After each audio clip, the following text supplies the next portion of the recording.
I hope your day turned out a little bit better after the rough afternoon. It was a tough one yesterday.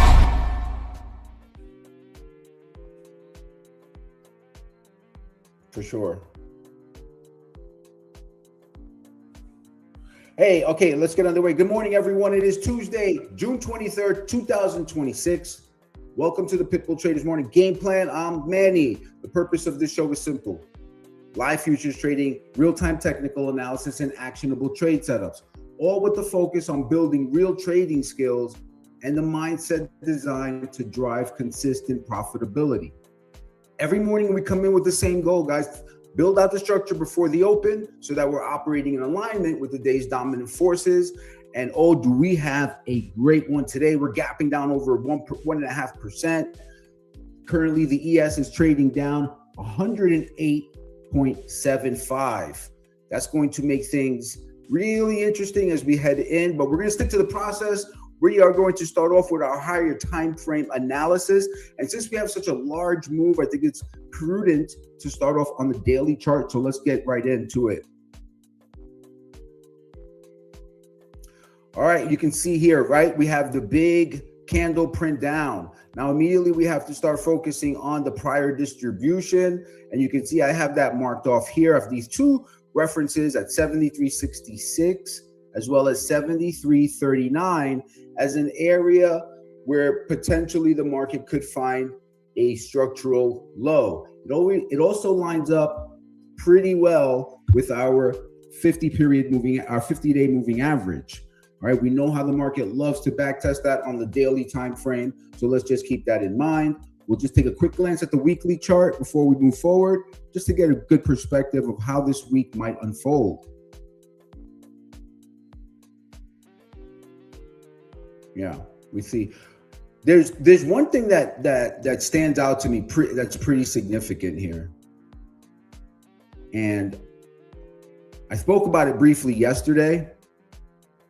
And I think we have to really get into the 4-hour chart to see it. So let's do that.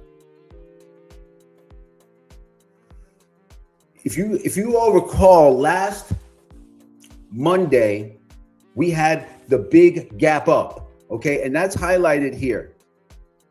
That is this gap here, right here, okay. The market gapped up, and on Monday morning we rallied off of news, some Iran-related news event. We rallied Monday, and since then that has been our high, our new all-time high.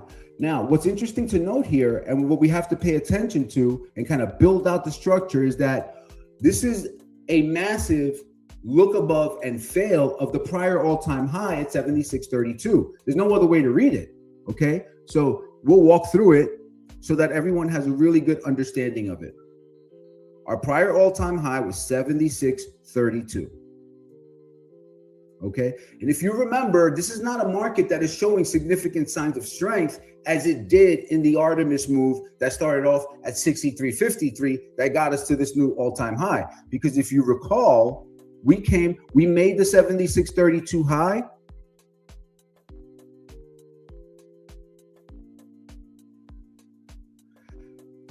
The next following high the next test of that high, price came to within one tick of that high. That is not a sign of significant strength. Okay, so keep that in mind. 76.32, and we approached it again. And what did the market do? It just fizzled out. Came to within one tick, and then said, nope, see you later. We're going lower. And then we had the massive drop. All right, so let's follow it. Let's build out the logic chain. This way we're operating in alignment with the dominant forces. And I think the writing's on the wall. Since that high, since that one tick approach, and then the massive pullback, remember, keep in mind that this pullback, excuse me, let me get the right tool here. And I think it's important that we build this stuff out so that we understand, and then we'll get a little bit more granular with the lower time frame.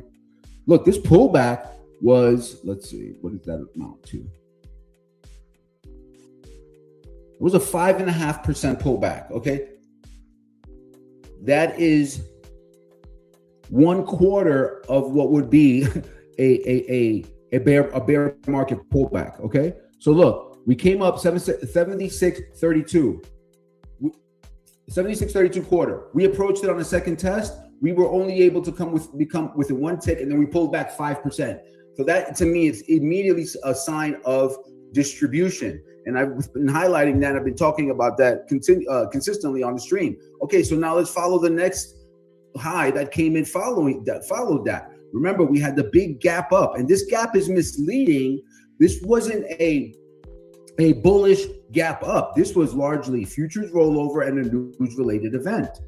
Okay, so what did the market do? It gapped up, and on that same, remember, this was a Sunday night, we gapped up, and on that same morning, price rallied into the morning, and that was, let's see, I think it was the 14th, so we gapped up on the 14th, and then this was the 15th, right? This was Monday morning, right? Price came up Monday morning, and since then, it's been a sell event. So this is a massive failed auction at 76.32.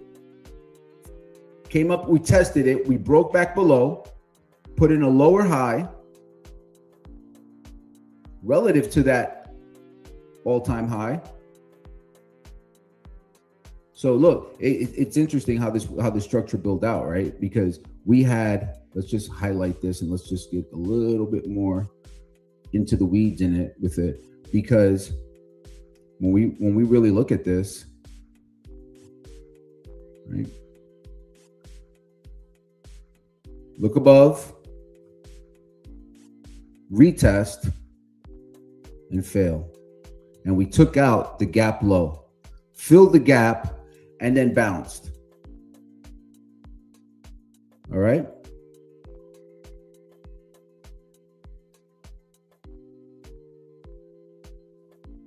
All right, so let's get into it now. So now, following that same logic chain after the look above and fail,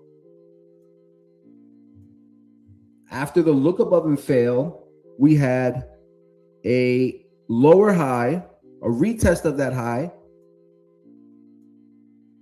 that failed, a lower high, lower high, lower low, lower low. So that would tell us that what? We are in a distribution style event and that the market is looking to trade lower. All right. So now, where does that put us for today?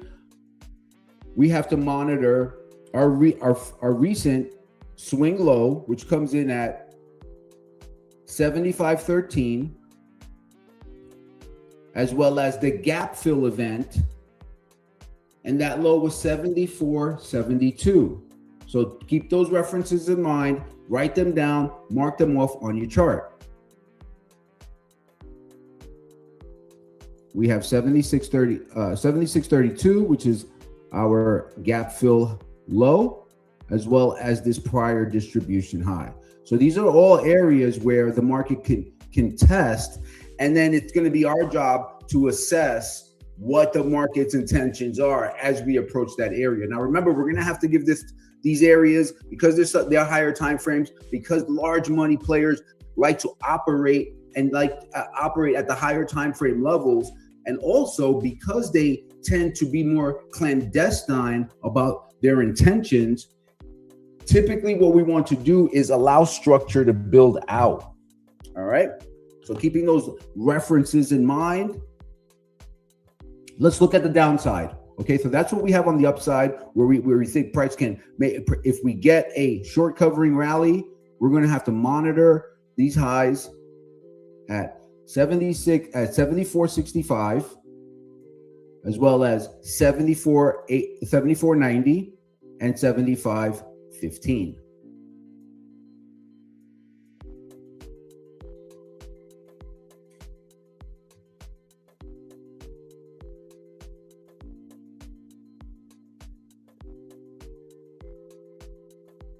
Yeah, 74.65.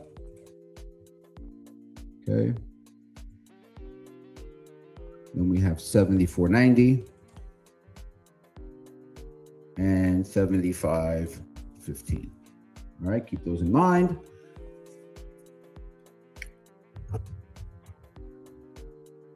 All right, team. Let's look at the downside. On the downside, we have the 73.66 level, which was our prior pullback low before the gap opened, right? So I think, but I'm pretty sure that was on the Friday before the gap opened. So that would have put it on June 12th. We had a pullback low where it was a failed breakdown of that prior day's low or of the early overnight low. And then we ramped, and that ultimately took us to a new all-time high. Okay, so 73.66 on the downside, as well as 73.39, which is the top of the prior distribution before the market changed the hourly trend. All right, so keep those in mind, 73.39, as well as 73.66. Okay. All right, team, let's jump into it. Let's get a little bit more granular with it. Let's jump into the 15-minute chart. We're going to do as we do every day. We're going to stick to the process. We're going to build out the most, we're going to talk about the most bullish scenario. We're going to talk about the most bearish scenario. And then we're going to talk about our beloved trap trades.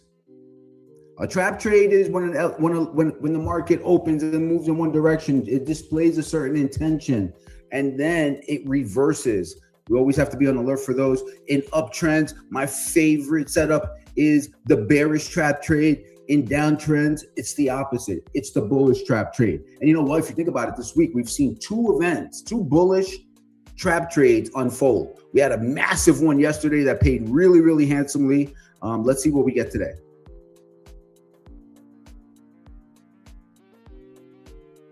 All right.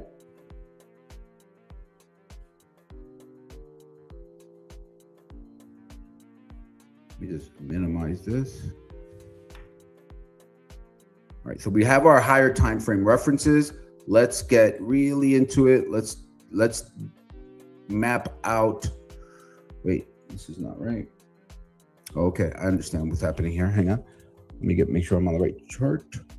ESU 26.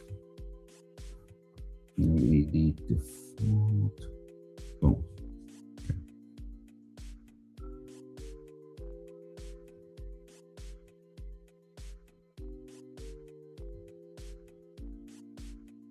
All right, guys, let's jump into it. Let's talk about the most bullish scenario.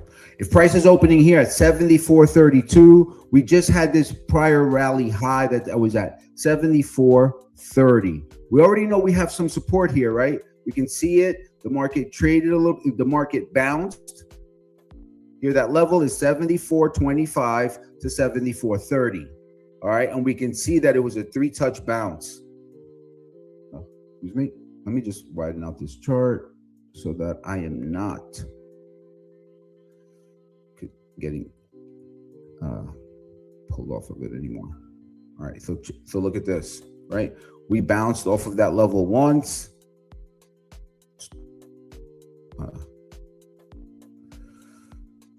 Twice, three times, okay? We had this look below and fail, and the market moved higher. So it looks like that was the first touch bounce, traded below, failed auction, reclaimed, came back, tested it, it bounced. Now sellers were active, sold it again, and now it's bounced, it's touching it for the third time. So hey, listen, we have to be ready for this support here, 74.25 to 74.30 to fail. I mean, we're testing it right now as we speak. But let's build out the idea for the most bullish scenario. And if price takes us above this rally high, I think that we can start looking at a potential move to test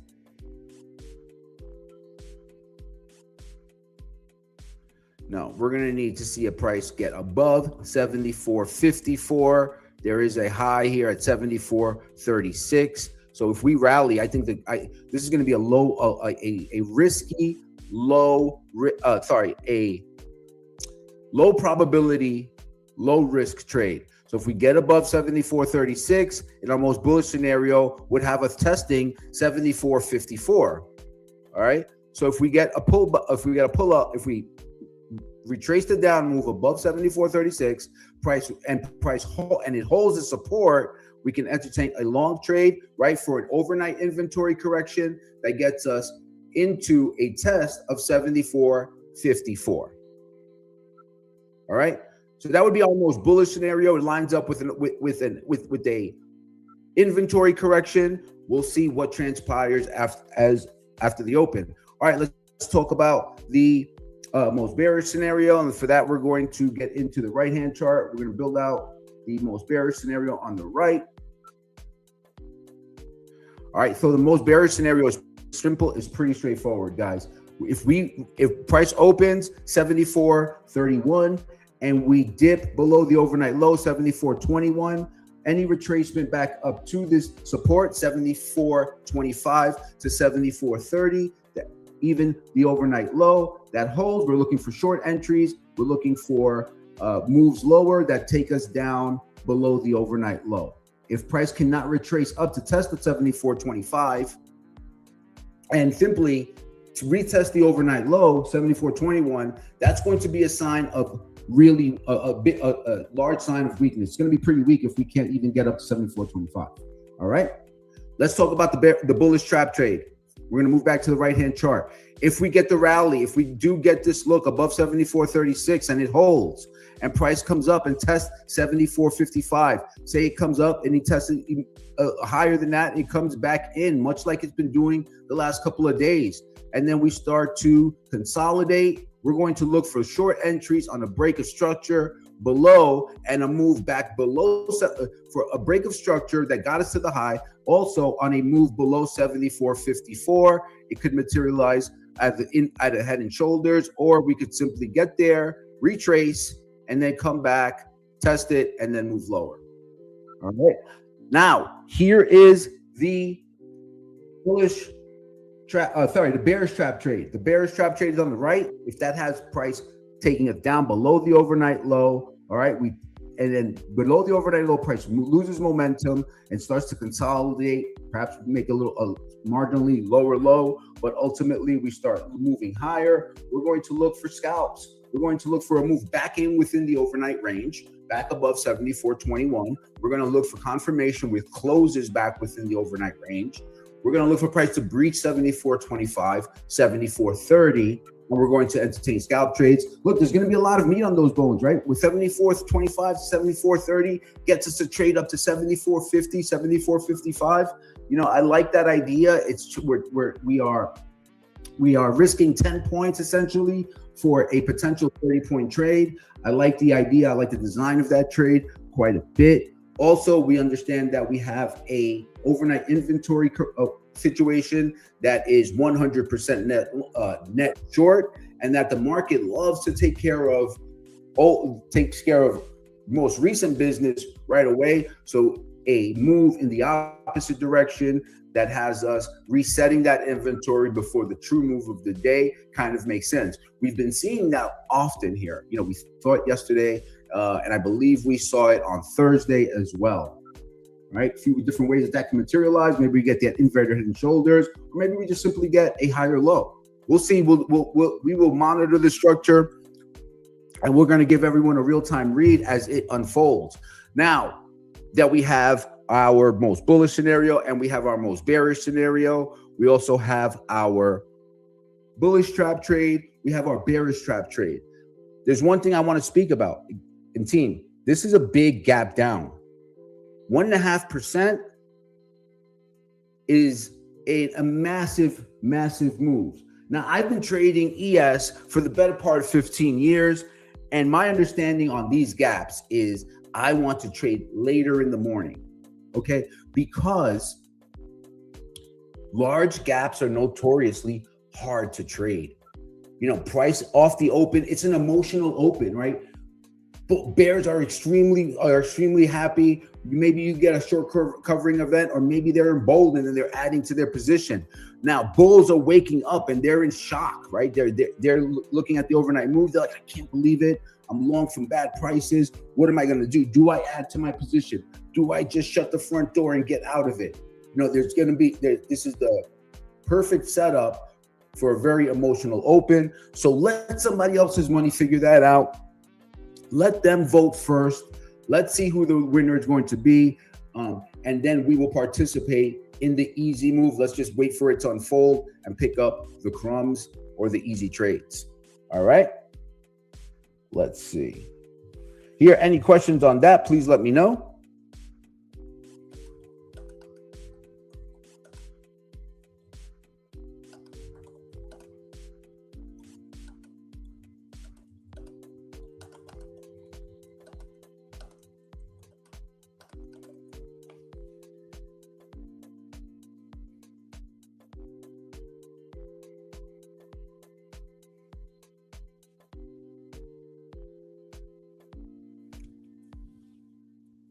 You know, the one thing we want to do is, you know, a massive mistake that a lot of traders make is immediately looking for a trade on an open like this. They'll first ask, you know, why is the market gapping? A massive gap tells us something has changed. The market is repricing risk. Okay, so large gaps create fear. They create panic. They create FOMO. They create forcing action. Okay, so the first 15 to 30 minutes are often very emotional, and that's why we have to become more patient, not less. Okay, we just got to retest that 74.21 low, and we are bouncing. Big gaps often create two-sided trade as well. Half the market sees the gap fill, you know, the other half, you know, sees the trend lower. That's why large gaps are difficult. You know, that you have conflicting ideas, conflicting structure. I mean, on an hourly chart, we are still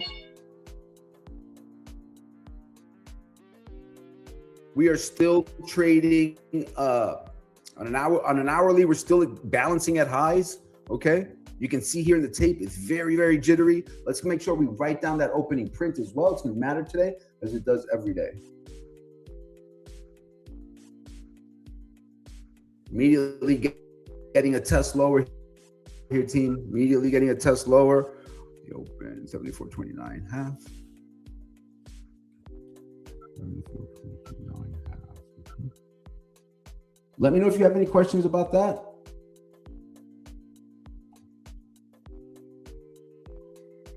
Make sure I have my higher time frame up.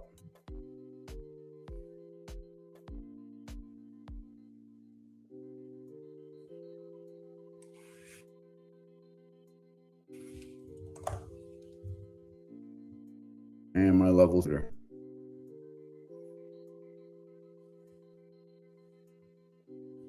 Now, immediately, what I want to do is pull up my blueprint.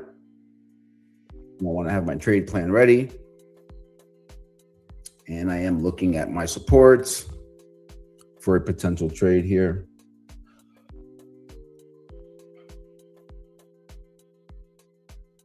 And, you know, within any trend, though, you know, location matters. Buyers responding, where sellers responding, is value developing, is acceptance occurring? Those are the questions we want to ask. All right. On large gap days, location matters more than prediction. One of the biggest mistakes traders make is seeing a large gap down and immediately thinking lower. All right. I'm going to go ahead and switch this out. Just make sure that I have this right. Okay. Just tested that support. Let me see if I can get a breach here.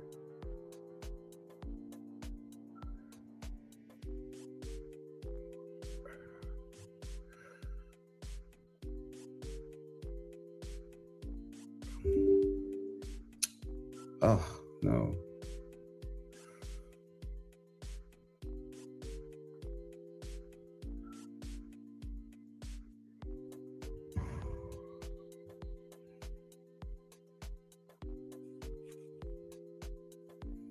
Watch these highs. This is going to get really squirrely up here.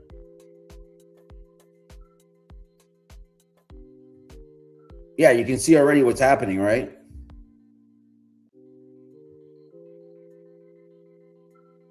Let this sort itself out. We did get, I do have a valid setup here. The optimal entry price. See what happens if we get a retest. Man, this thing is jumping around quite a bit. I wanted to stay. Yeah, I'm going to wait and let this sort out. Look, we just went below the overnight low, tested below it, rallied up, and now it's just, this thing is just really choppy. 74.25. Let's see what we can do here. See if we can get above that 74.36 and that the market kind of slows down a little bit. Let me know if you have any questions. I'm going to be largely sitting this out until I have more information. You can see I'm watching the order flow, and it's just super jittery.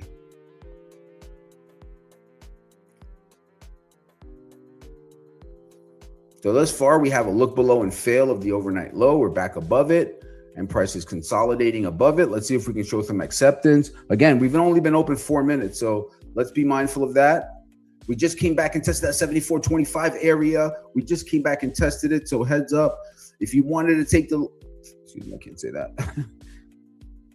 Watch that area for support. We outlined that in the pre-market. You know, this is an area where our aggressive traders are trying those entries. All right. Let's see, I got some 74.20. Maybe I'll add, but let's see if we can get above that 74.36.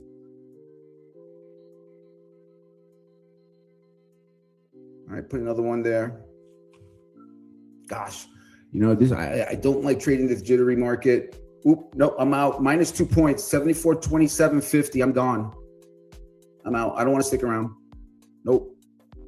I lost 2 points on that, but I'm okay with just taking that exit. I'm gonna wait. I thought we had that, so you can see it better on a tick chart. Let's see. Right, you see here on the tick chart, we tested 74.25. Look, it's holding again. Gosh, things moving fast. It's moving so fast, so fast. No. Just give you heart palpitations if you're not sized correctly.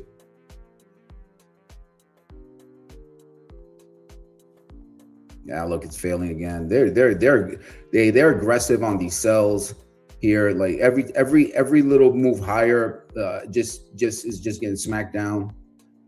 You definitely don't want to be too aggressive in your position sizing today.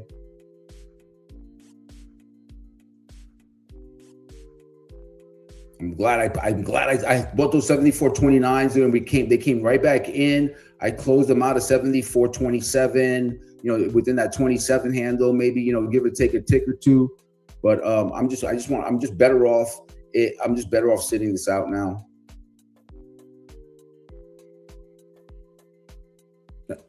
I feel better about that.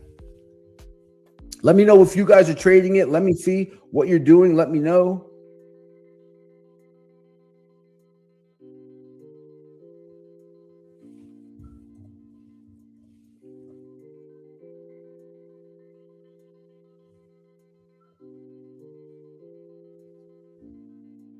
You know, so on that trade, the 74.29 low, you know, the 74.29.75 long, right? Price came back up. You know, it broke above that 25 to 30 area that we highlighted. It was moving so quickly, it came back down. It tested that 24 and it bounced. It should have went right there. Like it should have bounced. I want to see it go right on this one right here. I wanted to see this, we should have been up here doing something like this, right? Coming back down and then maybe testing higher.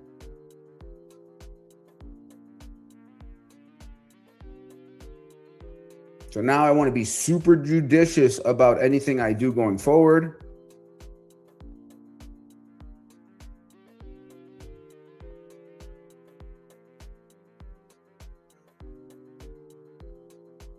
I think that was the Bulls' best shot. But let's see. I mean, this thing is moving so fast. This is algo light speed right here.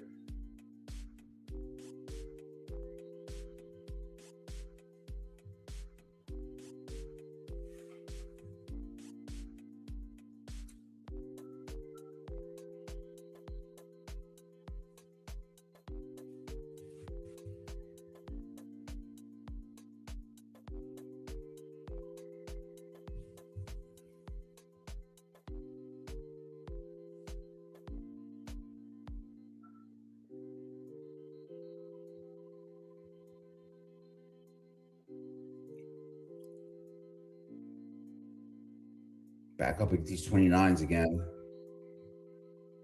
Looking for that gap fill move. See if we can get above. I may have to try them here. We'll see.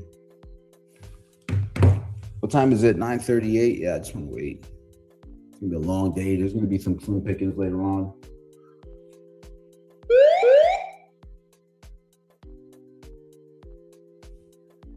Come on, get me above there.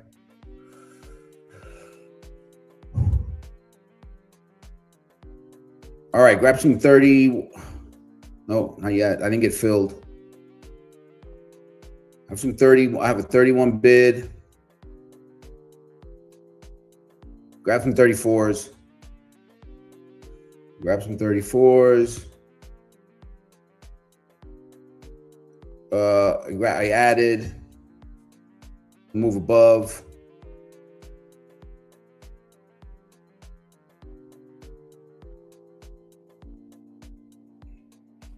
Super, super.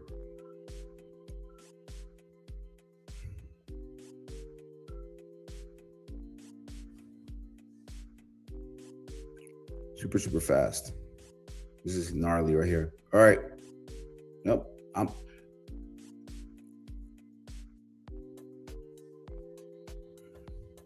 I flipped. I got those 34s. I got +5 at 39 to the tick. We played 39.50. I still have one more left. I'm out.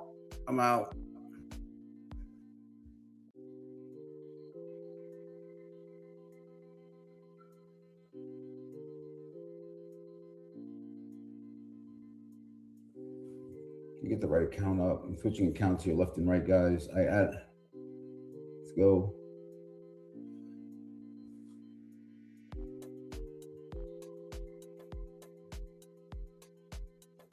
Come on, get me above here. Wow, look at these wicks. Oh my God, I was on a tick chart. That was a mistake.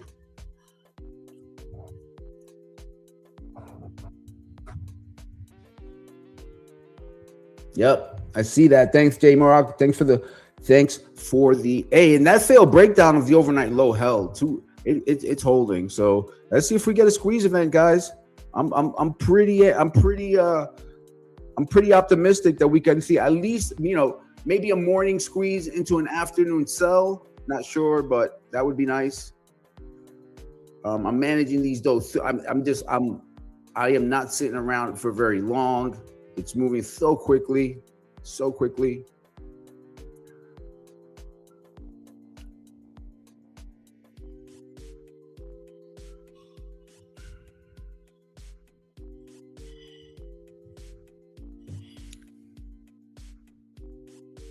Thanks for the heads up on the Apple. Jay Morak points out the Meta, Microsoft, Amazon are green. Apple's green too. All right, I need to get through those 74, 41 quarters here. All right, come on, let's go. Get me through them.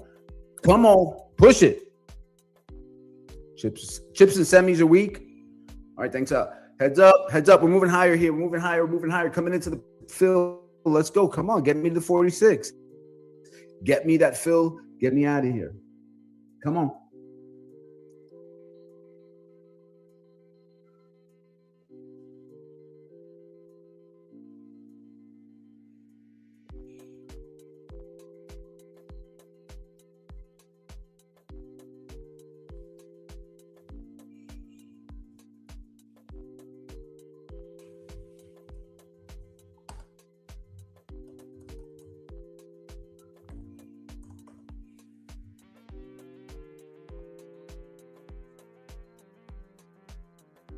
All right, I'm offered at 74, 46, 75 for 10 points. Let's see if I can get them. I like the move here. Come on. It's got. All right, let's see if we can get up to VWAP. Our 24-hour VWAP, 74.56. That order has been pulled. I like the momentum. I like where the order flow, how the order flow is looking here. All right, I am willing to flip these out really quickly, though. Come on. 9:43 on the clock.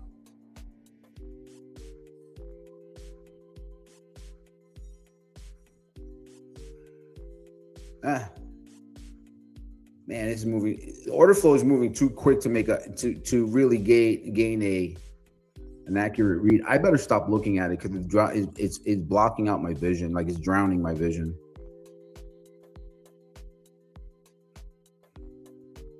Flash PMI 945. Thank you. Hey, heads up, everyone. Flash PMI up in about 1 minute. Let's see if that gets me my fill. Be very happy about that.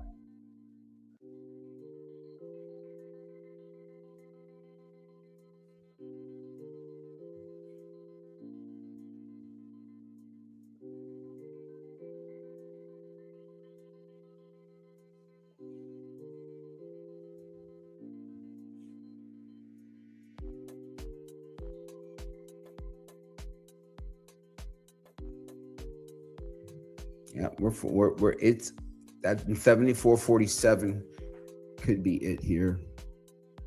Let's see. Flash PMI out soon. Heads up.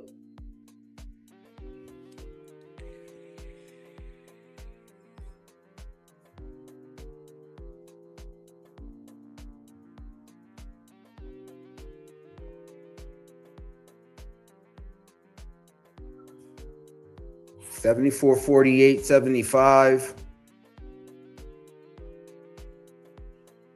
Be a 12-point cover. I really wanted 15 on this. I like the round numbers, but we're moving higher. Let's go. Got him. Filled. Let's go.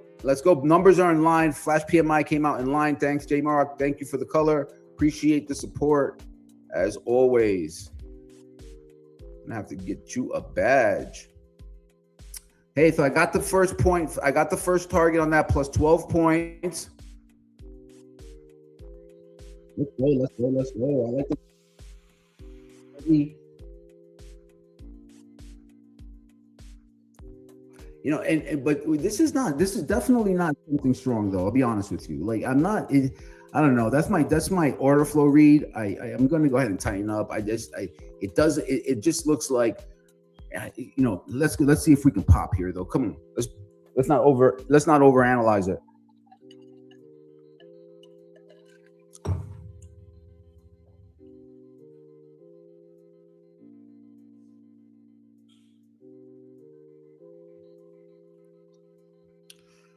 Because if not, what we're looking at here is we're looking at a potential lower high.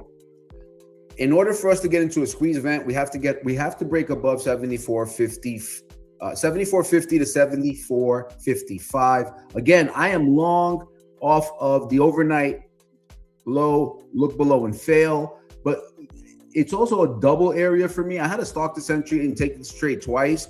Because it's also a market blueprint setup. As you can see, setup number 2 was 74.18 to 74.21 long.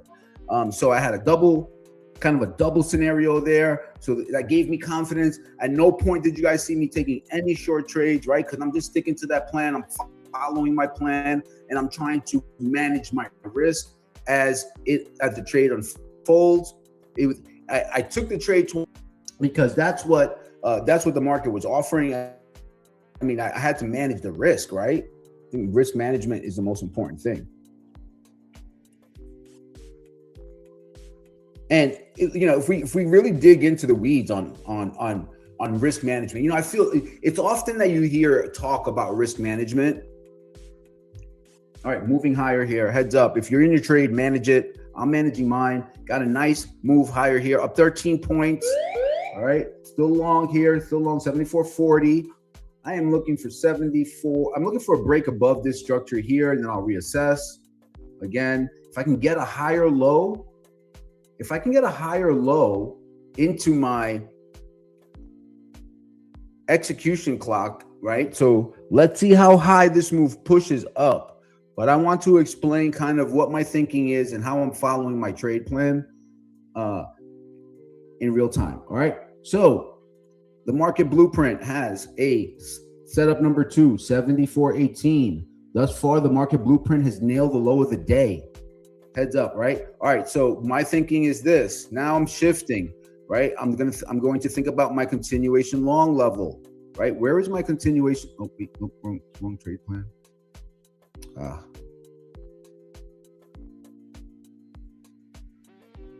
Nope. It's yesterday's. Okay, so look at what I'm looking. Oh, massive. Here we go. Here we go, guys. Moving higher here, moving higher. We got 20 points in the trade. All right, so what I'm thinking about here is my continuation long. And I got long on the break of high above the structure. Okay, so now I got the support helped. Now I'm shifting to the market blueprint. I'm looking at my trade plan, and what I'm looking for is this. I'm looking for the continuation long setup above what was resistance, right? So now I have another valid setup here. I'm already in the trade. Okay, so now what am I thinking? I'm thinking, well, I know that I'm going to have to sit through a retracement if I hold this position, because I'm expecting a low pivot at a certain time of the day. If you're following the market blueprint, you know what time that is. All right, so I'm looking for this. If price pulls back and that high holds, I'm looking for this move higher. And what I am hoping is that this low comes in line with not only my trade plan level, but also my trade plan time window right in there. Okay, so that just gives you a little insight into how I'm seeing this move, and hopefully I can execute another long into that pullback. But for now, we're looking good on this long. We got 23 points. We have a 12-point gain on the first, and now just looking for an extension higher.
All right, team, here we go. Market's consolidating here at highs.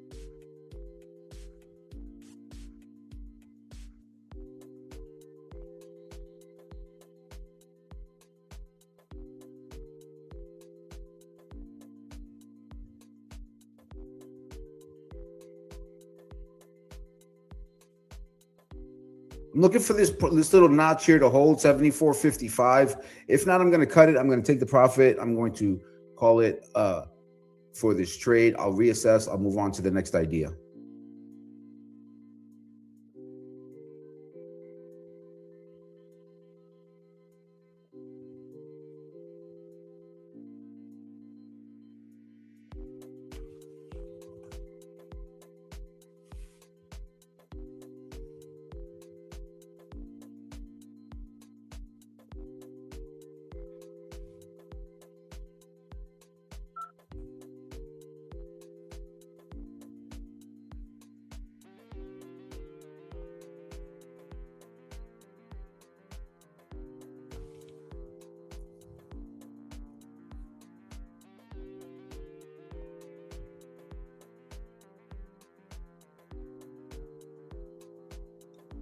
All right, so on the first touch, that 74.55 notch held, and we've gotten a little bit of a bounce. Let's give it some time here to see if we can materialize a move higher.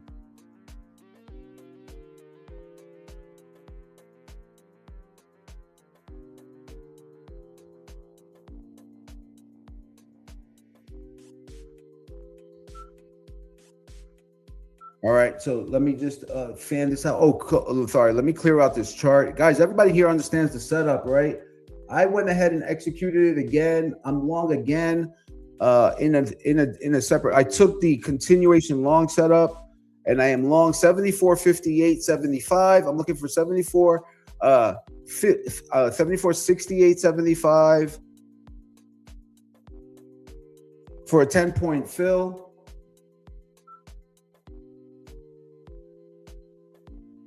I'm going to do my best to show that trade, but it's not going to be easy here. Hang tight.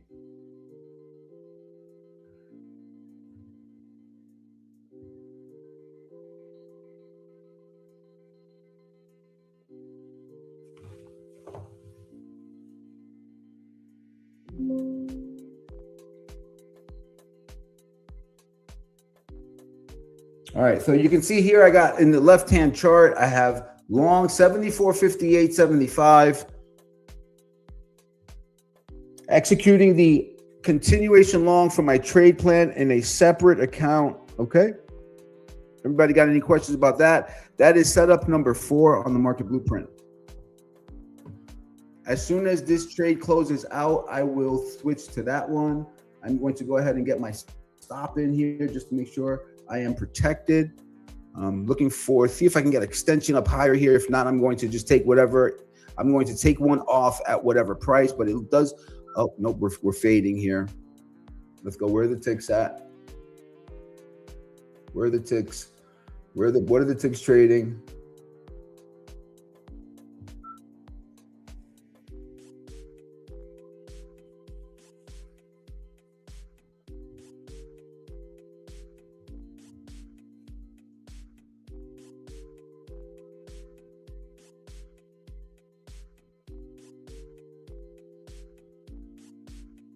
All right, getting higher, get the move higher here. Here we go. Here we go.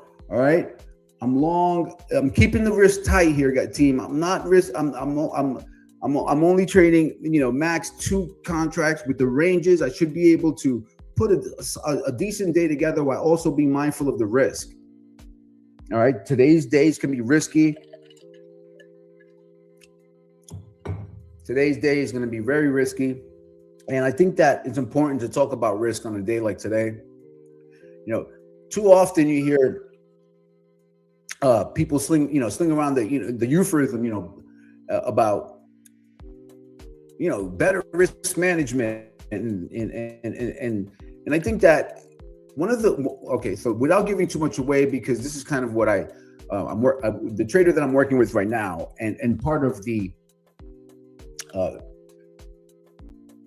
excuse me, let me just watch this here. Coming into that fill, coming into it. Let's see if I can get it. Let's see if I can get the fill. Up here in the upper right-hand chart, I've got 74.58 long. I'm looking for 68.75. Came within a few ticks. Then I'll circle back to the risk, the conversation on risk. Getting so close there, so close. You always breathe a little bit easier after you get that first one off.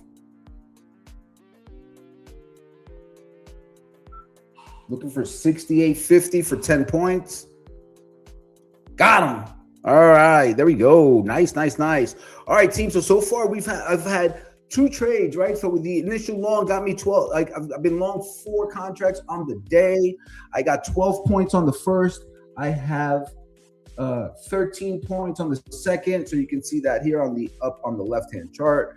Let me see if that's not viewable to you. Let me know. I can stretch it out a little bit, but I'm just trying to do the best that I can here with the setup.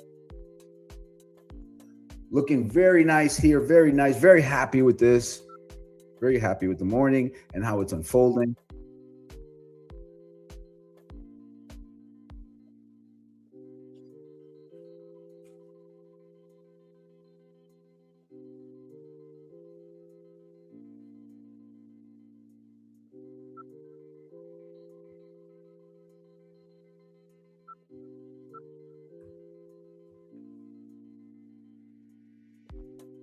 All right, moving higher here. All right, team. So now on the, I've got 14 points on. Let me just make sure I have these right. Nope. Wrong count. I want to make sure that I get the right count. All right, so I've got 35 points in on this trade. All right, and then I've got about let's see, 17 points on the smaller chart. So looking really nice here. We caught this. I hope some of you caught this trade with me. And also, but more importantly, if you understand the thinking behind it, how we walk through the process, how immediately off the open, what were we looking for? We've been looking for what? We were looking for an inventory correction, okay? But that's context only. You cannot just trade context. You also have to have a plan for whatever the context may be for that day. That's where your trade plan comes in. My trade plan had me getting long on setup number 2 at 74.17. On setup number 2, I also had a continuation long. So for me getting long above, I got long right here in this second account on this pullback, okay? And I got long at 74.58 and 74.60, trying to keep that risk, but trying to be mindful of the risk, okay? Trying to be very mindful of the risk. So I'm only trading 2 contracts. And so because it was a valid trade, because it was a part of my trade plan, I can take the second entry and then just manage the risk as we go along. Too often people look at I think it's a mistake to look at anything in trading is in a linear fashion, and when people, it used to drive me nuts when I hear people talk about risk management.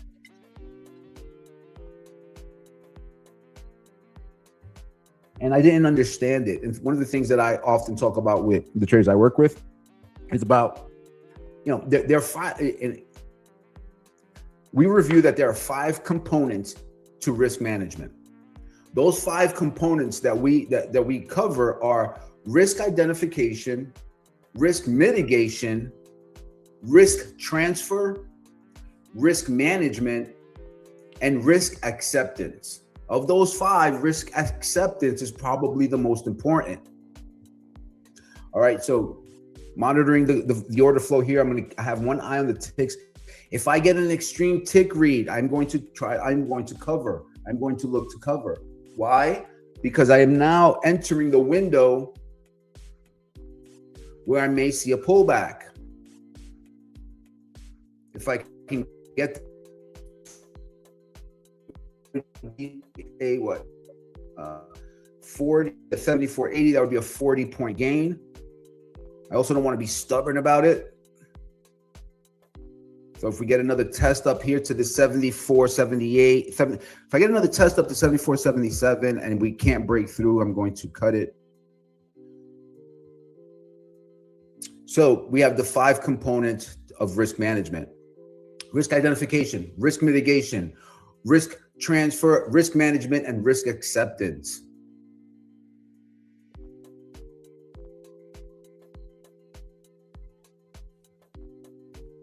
All right, one eye on the order flow here, super locked into this order flow right now.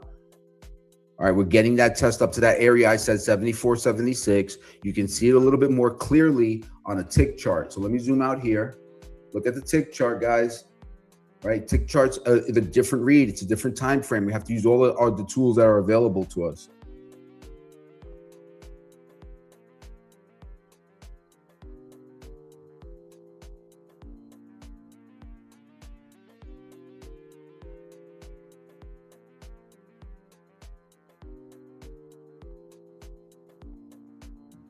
Zoom back out to our 5-minute chart. Let's clear out the chart. If I can get that 74.80 fill, I will take it, and then I will manage the continuation long. I think that a 40-point trade into a zone.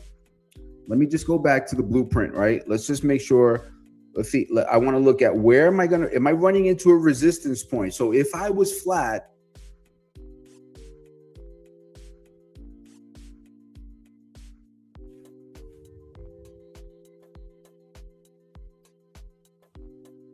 $74.63, $74.98, $74.98. All right, $74.80. Coming into that 74.80 quarter fill. If I can get a fill there, it would be a 40-point gain. We'll see what we can get. See if we can get it.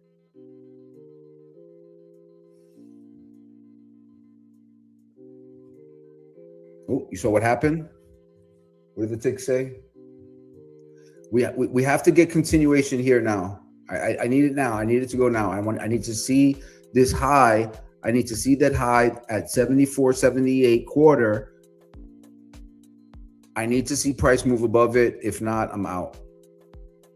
All right. Well, nope, we didn't. Okay. Watching it closely here.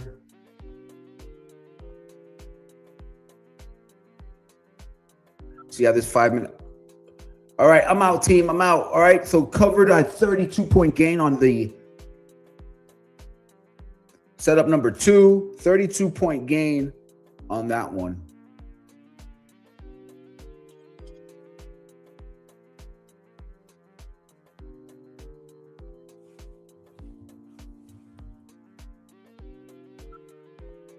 Thank you.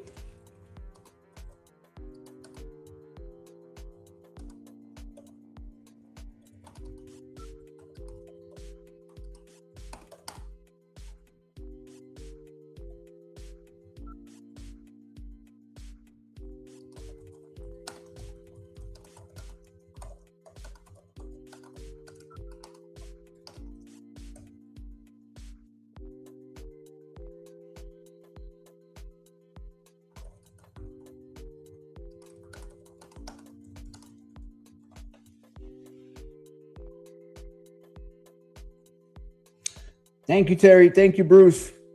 Thank you, Delphine.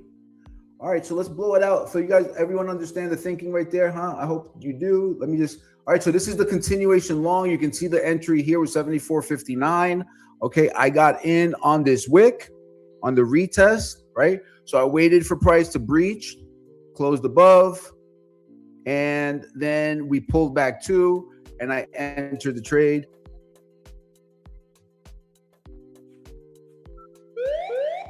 All right, moving higher here, moving higher. Thank you, Terry. Thank you. Yeah. Welcome to the team, Terry. Welcome to the pit. Yeah, this is I'm glad you're here with us. I'm glad you're joining. I don't want to, make it sound like hubris or anything, but you can talk to some of the other members. We typically educate and try to get traders in alignment with the day's dominant forces. And for us, we routinely are trading on the right side of the market. It doesn't have to be difficult. And guys, if you think about like just circling back to what this actually brings me to a point. So yesterday we got cut off on the stream, right? And it was because so if you guys recall, I was in that short trade, and I forget how much it was. I think it was like 25 points, a 25-point gain in it. I know I got 4 points on the first. I think I got 12 points on the second, or 15 points on the second. I don't remember. Gosh, let me look it up. Let me see if I wrote it down.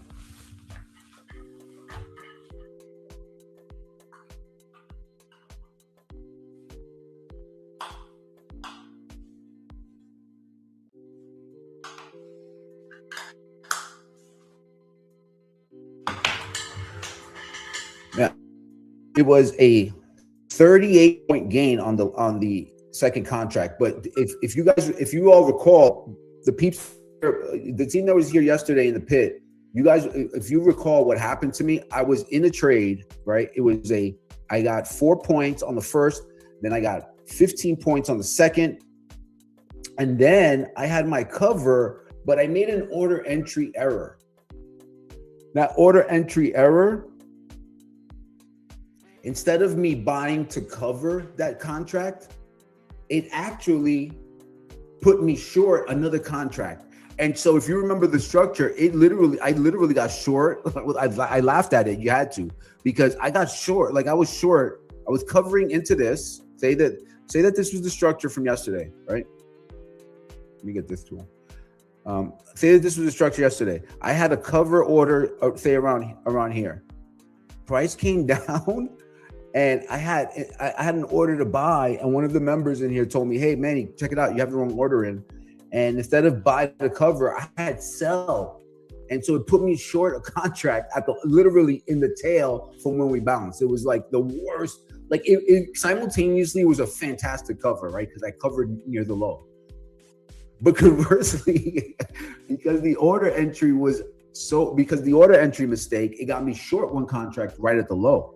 Yeah, and I remember it was a 38-point gain, because so then on that second contract that got me short right in the low, I had to cover that contract. I waited. I tried to see if, I don't like to panic out of anything. I like to maintain my bearings, and so maintain my composure, right? I want to make a good decision in the heat of the battle. And so that trade came down. It got covered. I got out, and then the trade came down, and instead of it covering me, I got executed another short trade I added one short in the wick. If you recall, the first thing that I did was I covered one immediately. As soon as I recognized the mistake, I tried to cancel the order. I couldn't cancel it. So what did I do? I immediately popped out of that. I covered one, the good one, and that was the 38-point gain. And then I tried to reassess on the second one. And there's a reason why I didn't just completely hold a two and panic out of it, because I knew I wanted to cover in that area. So, when I recognized what had happened, two things, right? So one, it was an area where I wanted to buy and get out of my trade. And now I'm short more. No, I don't want to do that. So immediately what I did is I covered one, and then I started to reassess. All right, let me wait for the price action. And I told the members, I shared with the group that, hey, I'm going to try to wiggle out of this one as best I can. And you know what? It ended up being a wick. It ended up being very close to the low. And what ended up happening was I lost 7 points on that contract. So it ended up being something like this. I had a cover. I was short. Like you couldn't. I laugh at it now because you have to, right? Why get mad about it? But the reason why I laugh at why I think it's so funny is because like you could not have picked the worst place to short it.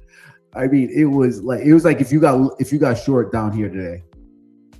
Like, yeah, you just, and so having that trade plan and having going into that event, I wanted to share with the group, right, why it's important to not panic out of our trades, to do our best to try to maintain our composure when we're in those positions that go against us. And so some of the like as soon as I got off stream, I took some notes and I just wanted to remember it, right? And that's why I scrolled over here, to my notebook, and I was reading my notes about it yesterday, because I always write stuff like that down because it's too easily forgotten. And I wrote down execution matters as much as analysis, because sometimes I get really proud of being able to analyze and read the market well. And so I was thinking about how if I don't improve my execution, it doesn't matter if I'm the best analyst in the world. If I'm not good at executing, it's all for nothing. And you'll often hear how, and I often say, this is a term that I've coined, is that everyone has levels, but not everyone can trade them. So where the rubber really meets the road is, you can, if you know how to execute, you can buy levels. You can follow someone on X. There's constantly good levels out there. So remember that it's how we manage it and that's how we execute. So for me, that's an area, having that order entry mistake is something that's happened to me before. It's happened to me in the past. And I just, to be fully transparent, it's not an area of strength for me, but I'm aware of it, and it's something that I want to work on. And the lesson is, while I maximized the exit on one trade, I didn't really execute the entire position correctly. I didn't capture a clean trade. I made execution mistakes.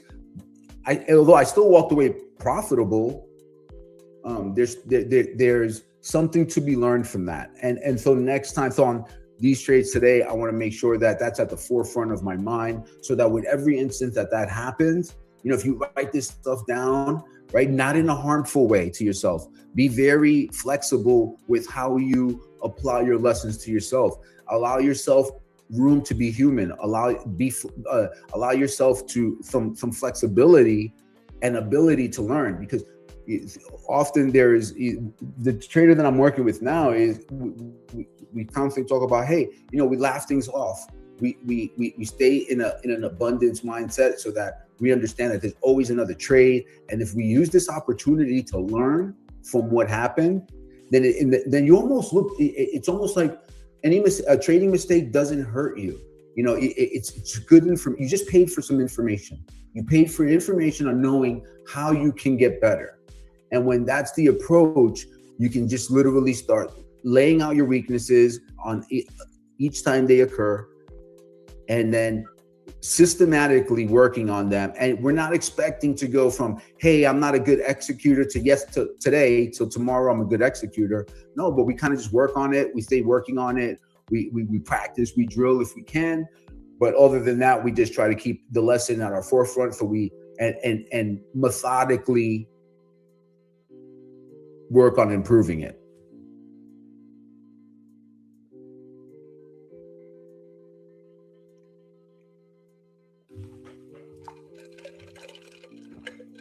It's interesting because right now we're covering risk management. We're just kind of drilling risk management and to have a really good holistic approach, of a good holistic understanding of the 5 components of risk management. And the 5 components of risk management are risk identification, risk mitigation, risk transfer, risk management, and risk acceptance. And again, I think, risk acceptance is the one that I think where most traders hate when they dig into it, right? Because everyone wants the winning trade. No one wants to have the losing trade. At some point, it's going to happen. You have to accept this. The sooner you accept it, the closer you get to being okay with it. You put the stop in, the trade is on. You should be able to put the trade on and walk out of the room. Accept the risk and leave. Now you already acknowledge that you might get stopped out. You might either make $2,000 or lose $500. Right? But the worst outcome is losing $500. I'm accepting that. The better outcome is I make $2,000. But I have to be okay with both. Once you're okay with the loss side of it, then it's just about executing the trade. You put it on, you walk away, and then if it doesn't work out, you move on to the next. All right, coming into that market blueprint resistance area. So heads up, 74.98 to 75.01 is an area where I am going to start to tighten up on this trade. Long 74.59, I've got about 27 points in the trade right now.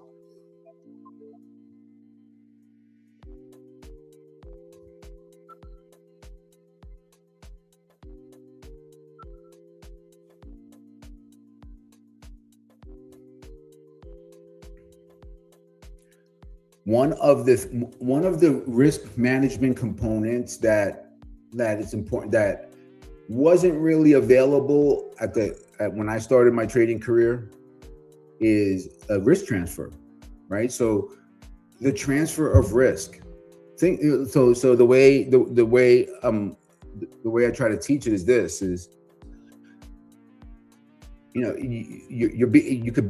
so risk transfer is all about using prop firms, right? This is where prop firms come in. One reason I use prop firms is I'm transferring a portion of the financial risk onto them. I don't have to assume assume all of the risk.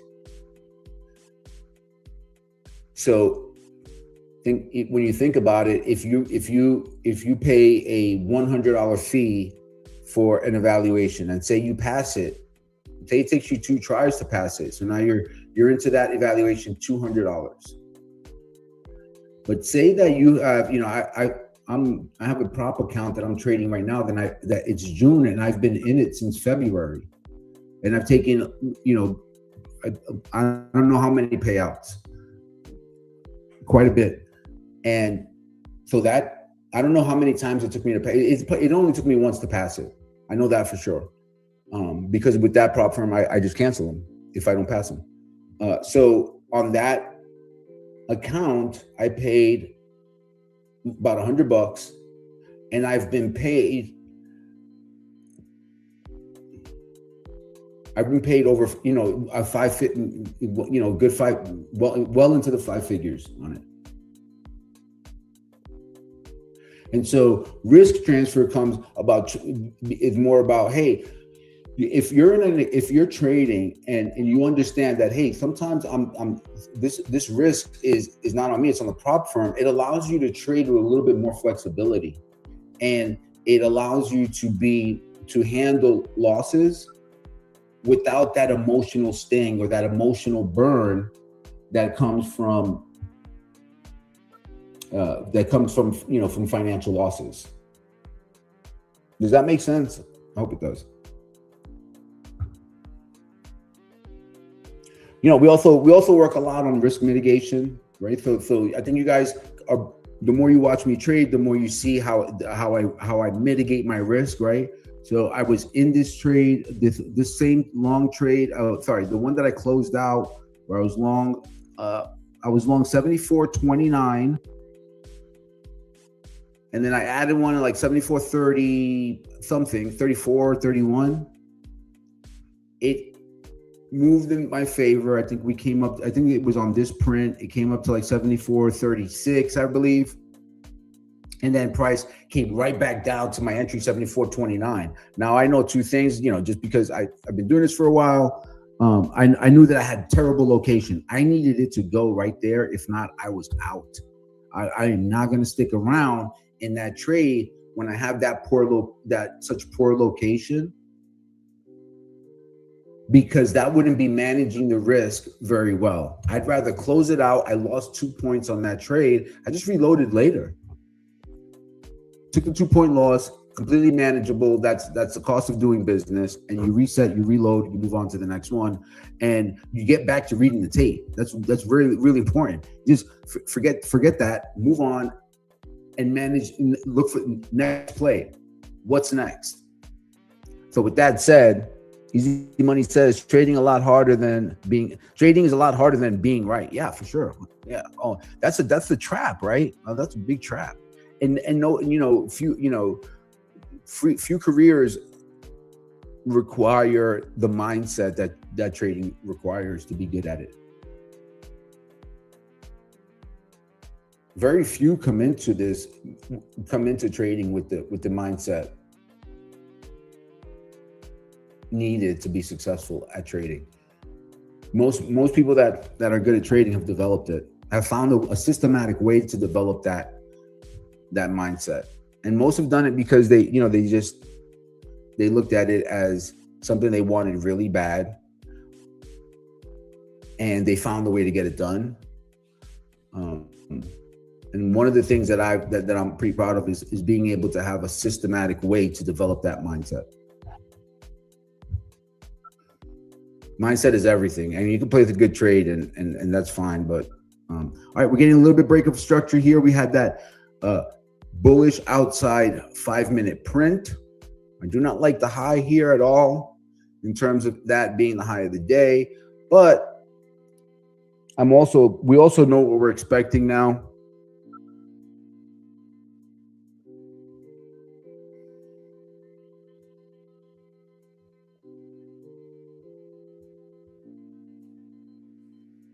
So I'm thinking about wiggling out of this one.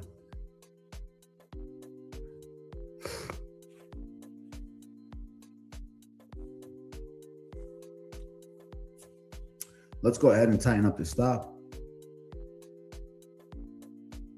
think it's a good time for that. So I'm in at 74.58.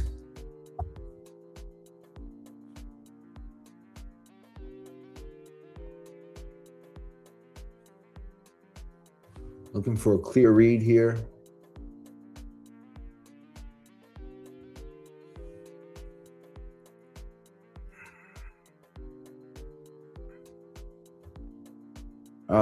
Look at that. That was my pop right there.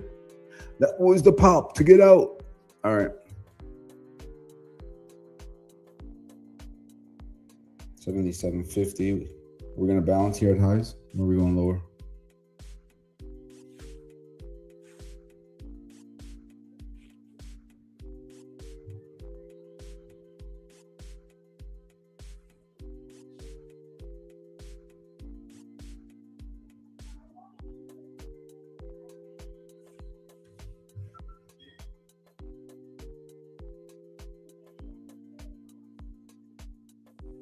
What are my ticks doing? What's NASDAQ doing? What's the Russell doing? What's the VIX? Oh, look at the VIX too. All right.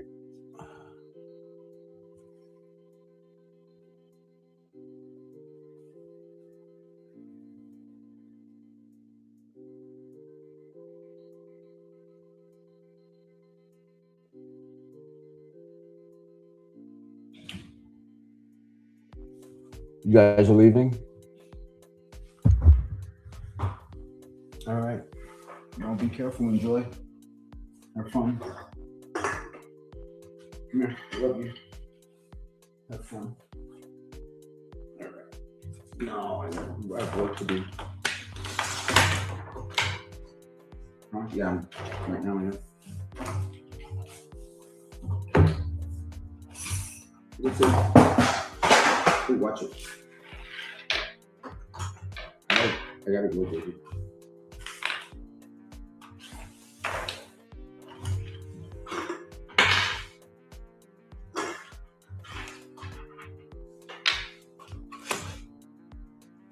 Okay.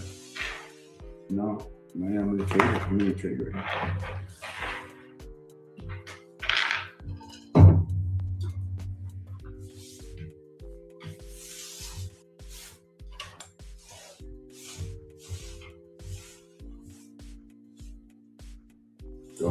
Go, mommy's gonna get mad. I love you. All right, guys, I'm back. 10:30 coming into the rounding. We're rounding out the stretch here.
Looks like I missed the opportune fill on the retest while I was talking to my kid.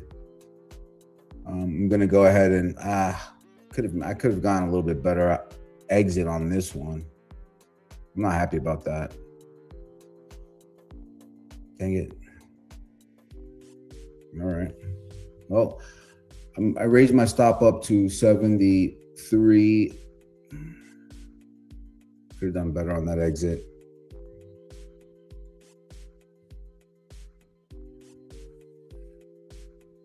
All right.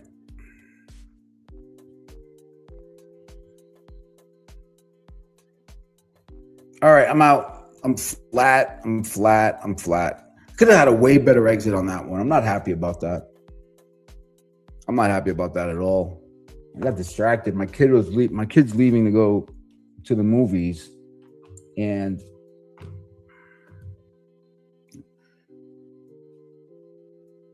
I stopped to talk to her. That's terrible. I'm not feeling good about that.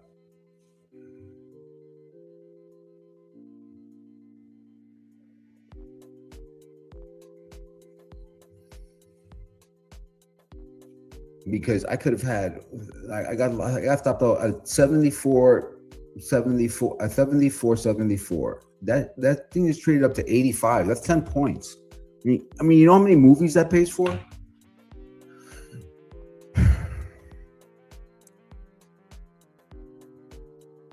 That was not cool.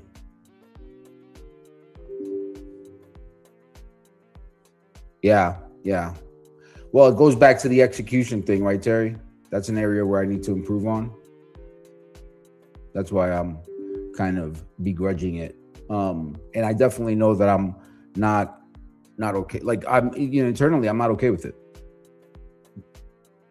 That's all. That's the truth. Of course, now it's going to rally, right, and test me. And it's not about the points. I can get those points. It's about, getting better about the execution. I was just talking about that yesterday, about how I didn't execute well yesterday.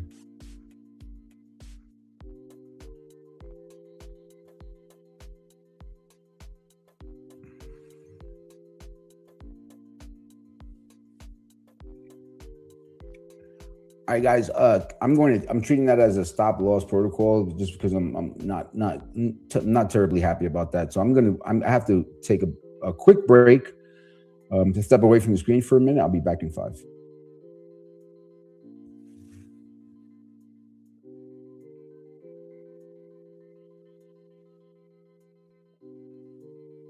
All right. If you're a trader, you know this feeling. You're staring at the chart, you see the move, you jump in, and somehow you're always a step behind. It turns into this constant chase. Now, what if you flip that? What if instead of chasing the market, you started getting ahead of it? Not by guessing where it's going, but by understanding when. Because if you really think about it, this is the question that changes everything. Most traders get obsessed with price, finding the perfect level, the perfect support, the perfect resistance. But what if the real edge isn't where at all? What if it's when? And this slide right here lays that out. Two completely different ways to trade. On the left, that's reactive trading. That's chasing price, that's relying on indicators that lag, that's making emotional decisions in real time. We've all been there. On the right, that's the different game. The anticipatory trading, that's calm, that's structured, that's proactive. Because now you're following a roadmap based on time. It's the difference between being a passenger and actually being in control. And this is why it matters. A good trade isn't just price, it's three things: price, level, and time. But most traders are trying to win with just the first two. And that's why everything feels inconsistent. Time is the missing piece. But here's the reality. The market is not random. It moves with rhythm. There's a flow to it, a schedule, patterns that repeat. And once you start to see that, you stop reacting to what just happened and you start anticipating what's likely next. So the question becomes, how do you actually see that? That's where the execution clock comes in. It does one thing really well. It makes time visible. It takes something most traders feel but can't define, and it turns it into a structured roadmap you can use every day. And when you look at it, this isn't just another chart. This isn't more indicators. This is a visual guide to how the day can unfold. You'll see it clearly, defined time windows. These are the zones where highs and lows tend to form. It's clean, it's simple, and most importantly, it's actionable. Now let's be clear, this is not a crystal ball. It's not predicting one exact outcome. The market doesn't move one way. It moves in different patterns, different rhythms. That's why the execution clock gives you four main scenarios. We'll call them series days. Think about it like a playbook. You're not guessing, you're prepared. So let's walk through them. First, series 1 day. This maps out one possible structure for the day with its own timing for highs and lows. Then you have series 2 day, different rhythm, different flow, different turning points. Next, series 3 day. Again, another variation on how the day can develop based on its own time structure. And then series 4 day. When you put it all together, you have a complete framework. You're not reacting anymore, you're prepared for how the day can unfold. And this part right here is important. On the left, you'll see the raw timing logic, the foundation. On the right, you see how that gets turned into something usable, something clean, structured, and actionable. This isn't theory. This is built for real trading. So let's bring this into the real market. How does this actually help you when you're live? Let's go through a couple of key examples. First one, 10:30 a.m. Eastern. If you trade ES or NQ, you already know. The major inflection point in the morning. Now let's look at series 2 day roadmap. It highlights the window from 10 to 10:45 and right in the center time, 10:30. That's not random. That's a high probability zone for a low to form. So instead of guessing, you're prepared. You're watching for it. You're ready to react when the market gets there. Now let's move forward. 1:30 p.m., another key rotation time. Again, go to series 3 day map. Same thing. You got a defined window centered around that time. Another potential turning point. This is the edge. It's not vague. It's specific. It gives you timing, not guesses. And when you look across all 4 series, you'll start to notice something. These key times repeat. 10 a.m. potential lows on certain days. 11 a.m. potential highs on certain days. 2:30 midday rotation. 3:30 late day move. The clock puts all of it in front of you. So instead of reacting, you're anticipating. And that's the shift. You stop chasing. You stop guessing. You start trading with structure. You start trading with a plan. You start trading with timing on your side. And that gives you a completely different level of confidence. You're not getting faked out by every move. You're not late to everything. You're aligned. And for ES and NQ traders, this is the edge most people don't have. Not just knowing where, but knowing when. So I'll leave you with this. Think about tomorrow morning. You're logged in. Instead of staring at a blank chart, you'll already have a roadmap.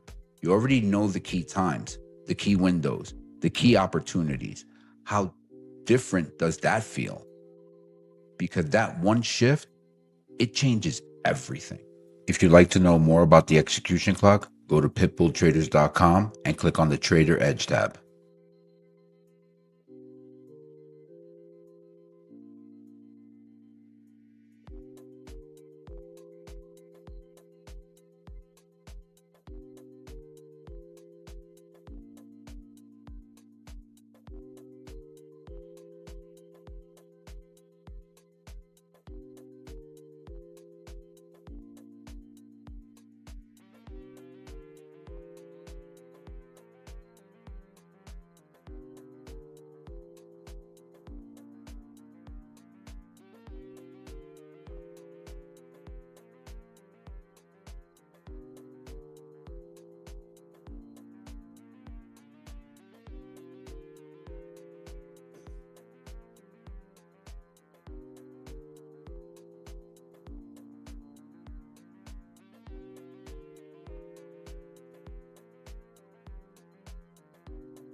All right, guys, I'm back.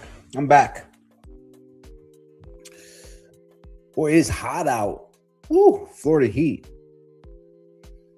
No joke.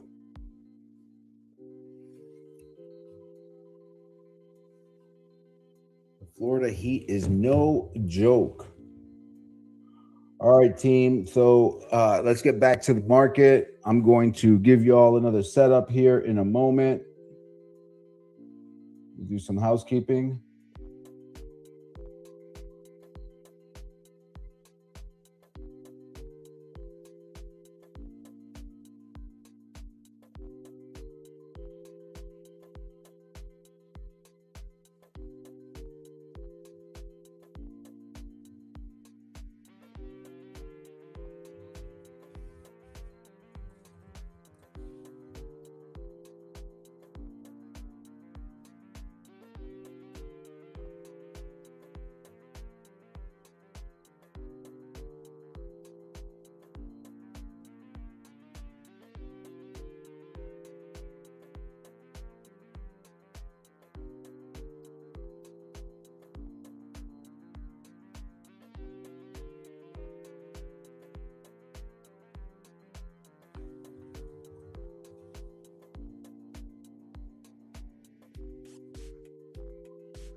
Hey, Terry, 78. Where you located, Terry?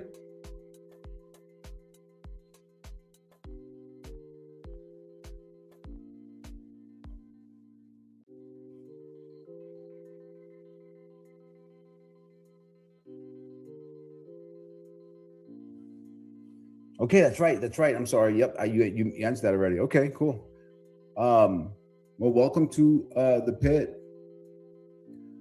Are you trading a personal account? Have you traded? I know you mentioned that you were just you're new and that are you trading yet? And anything's fine, right? No pressure. Right. Okay. Cool. Yeah, a lot of people are, right? I think I spoke about how that helps us control our risk. I trade several props along with Pitbull Traders.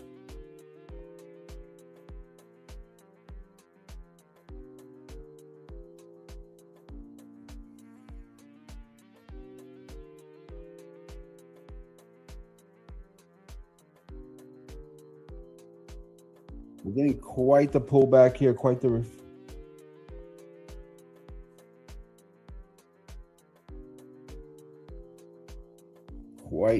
pullback here.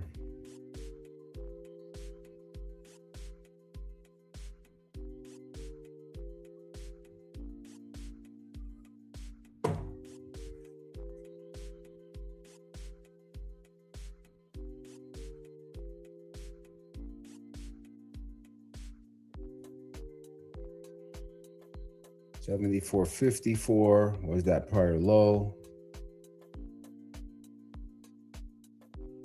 Yeah, I see that. 61 is the 24-hour VWAP. It's just the pace of it is pretty strong here. Like the way they're hitting. So like in terms of the order flow, right? They hit 74.63, 75, 397 times. They hit 74.64, one tick above it, 142 times. They just hit 74.61, 75, and 74.61, 50, 200 times on each side. And then they came back in on 74.62 about 149 times. They're trying to lift those guys out, but they just keep absorbing. Yeah, so interesting. Let's see if we can bounce here on the test of VWAP. We have good time. We have a level. Yep. Let me just see what this thing is doing. If people are expecting a gap fill today, I think I don't think that they understand how EF trades very much. Hey Terry, what are you trading? If you don't mind me asking, are you trading ES? Are you trading NQ? Just curious.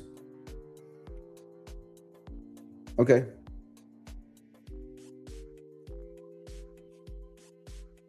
I'm grabbing some here. Let's see for the bounce. Okay. Yeah. Yep. No worries. That's fine. I'm going to flip them out. If I can get 74.75, flip them out there. I don't think I'm going to get up that high though. We'll see. Hang on. I'm just trying to stay locked in on the order flow here. I want to see the continuation. Let me get the chart up.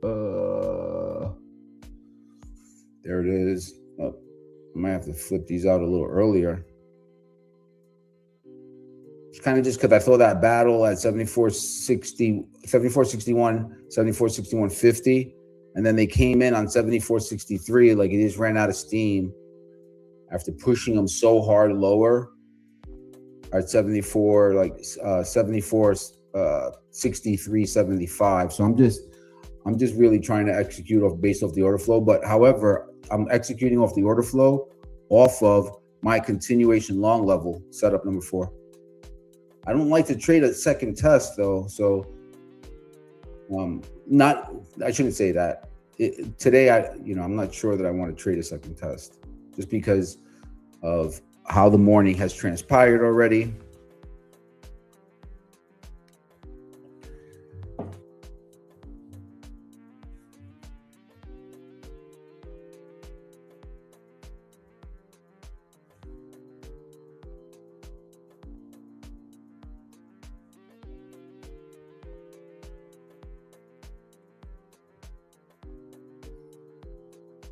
Go ahead and protect a little bit here. Just don't want to see price get down back below that low.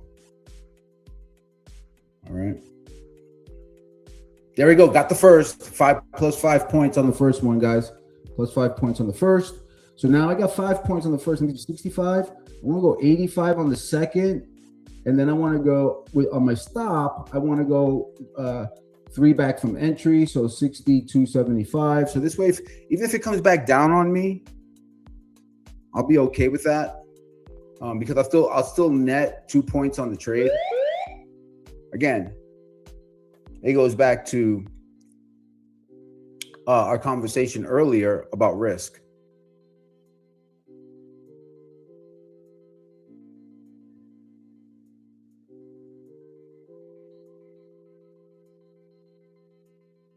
Just risk management here at this point, right? Tightening up the risk.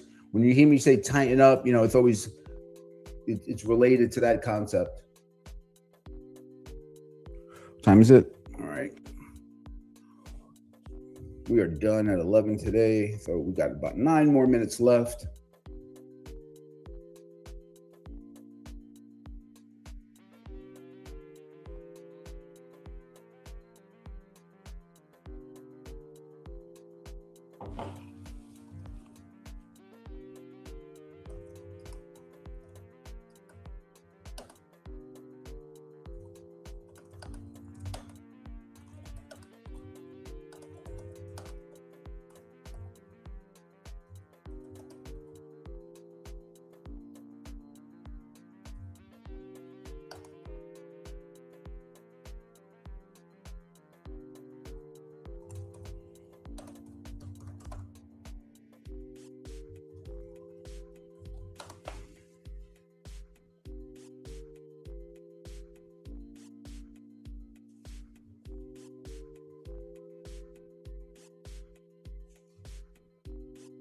We traded up to volume point of control at 74, and then we immediately came back. So that kind of makes sense, right? Looks like we're going to balance here for a bit before the next move. Pretty ugly print there. And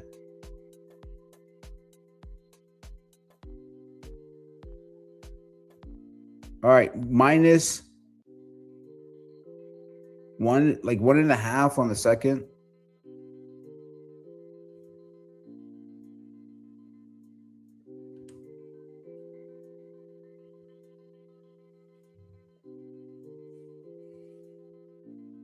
Yeah, look, I don't expect the gap to be filled, and in fact, I don't. I mean, you might think I'm a little bit crazy, but I don't think the low of the day is in. I don't want to go like that far out on the limb though. Like, but I honestly think that we are going to run into supply, and this is going to be we lose this 54 to 50 area, and we're going to zip right back down.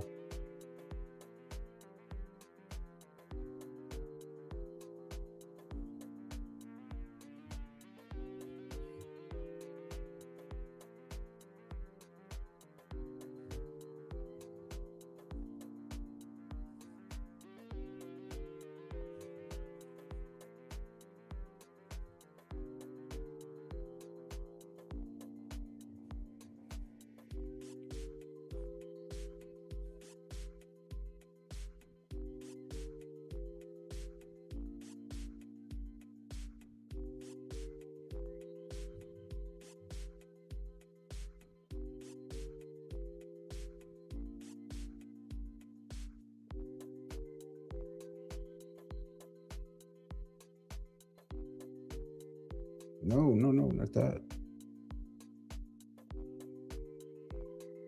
Nah.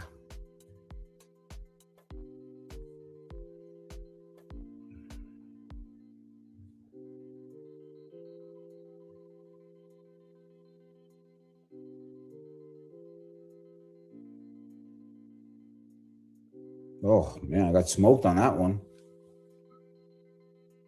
All right, minus 6 on 1 on there. I'm sidelined now. I'm not touching this anymore.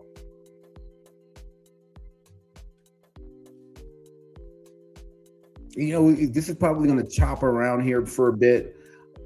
Go and do something like this, right? Go up, chop, come up, chop, come down, up.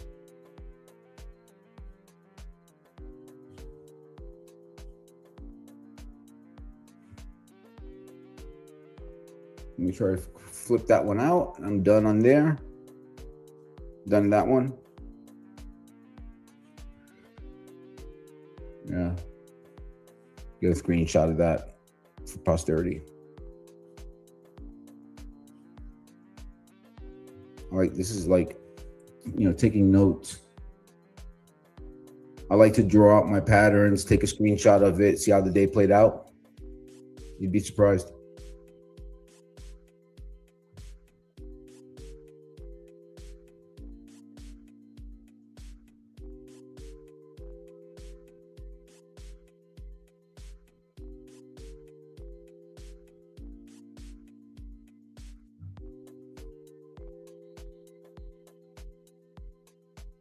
I'm right back down and test that VWAP again, and they're pretty aggressive here. They're pretty aggressive team. Like these bounces are just being sold right into.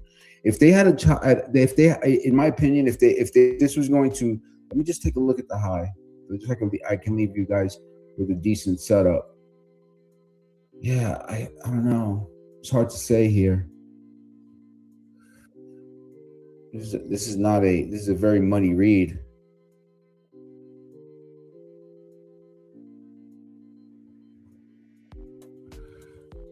I mean, honestly, this is what I think is going to. I think we're going to ultimately. I think that for the rest of the day, we are going to come back in to test this area here. Okay.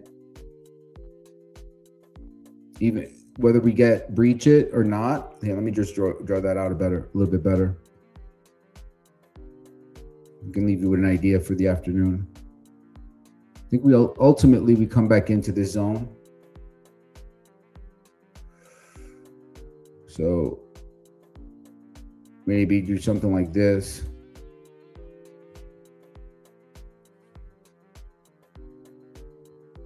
Down or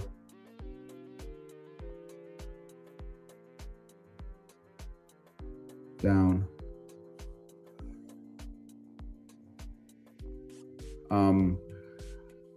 I mean, this thing, it's pretty deep here. Like the selling is pretty strong. So I don't want to be, I don't, yeah, I'm just watching the order flow. You could see it, man. They're just pounding them. Like, and the buy, it's not like there's an absence of buying. They're trying to hold them here, but there's no absorption. So, I just have a hard time believing that we're going to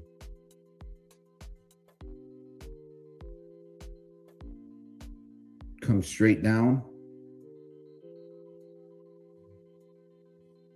breach this, bounce maybe, and then come back down here.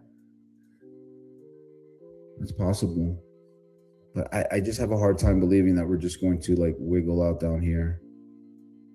But I do think we're heading lower. Could be wrong.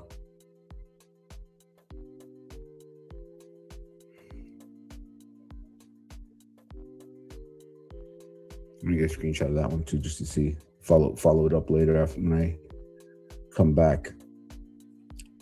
Yeah, J Mark. I honestly, so, and what I'm basing that on is it's pattern recognition as well as the way that, like, we're not. So that rally that we saw, that was largely, the overnight inventory squeeze, and we go over this all the time. So if you're just joining us, I'm Manny for Pitbull Traders, and we're tracking the ES. Frequently, what we've seen lately is a move higher into a sell.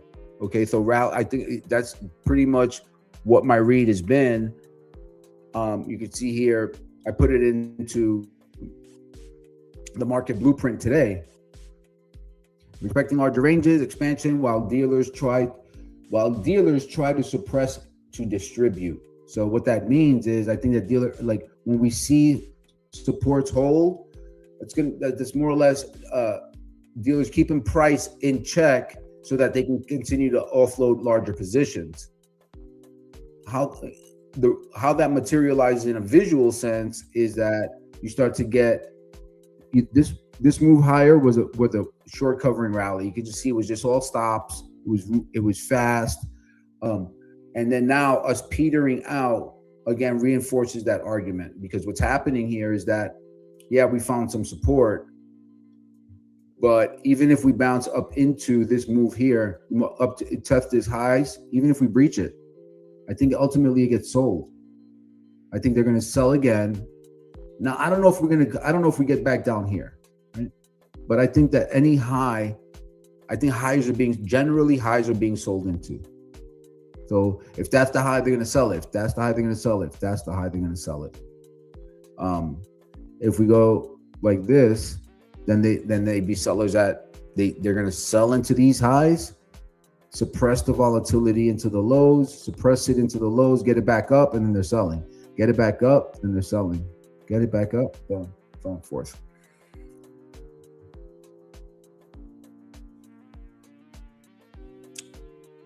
I generally think that we are going to probably, that makes a lot of sense. Let me just, I have an old chart. Yep.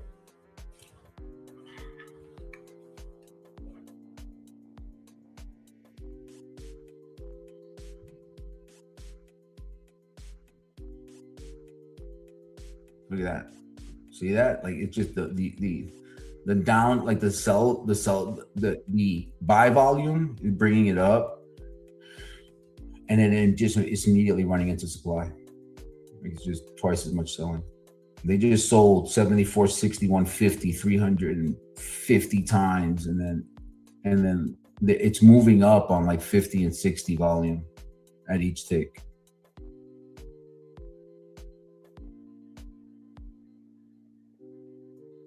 Now I need to stop looking at it.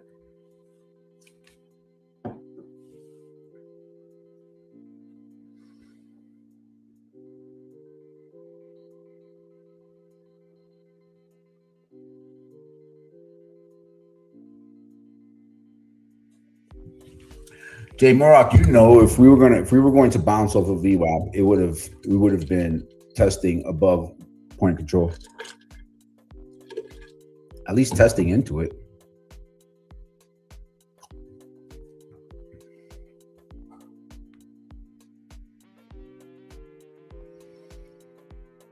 Now the better idea, if we do sell, okay, so let's cover the last final scenario. If we do this, I think, so then what is the entry? All right, let's walk through that. You have this high, we have this high, which already bounced, right? I think that's that's the sell, right? I think that becomes the trigger event, right? So this high here, let me get it right. I'll give you guys the levels before I go.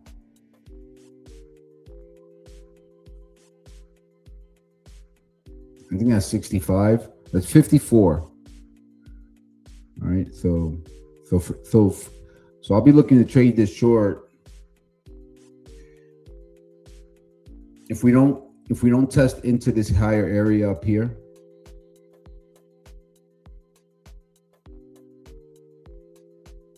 then what I'm going to do is in the afternoon, or like in an hour and a half, if we come down here and test it, what I'm looking for is this, right?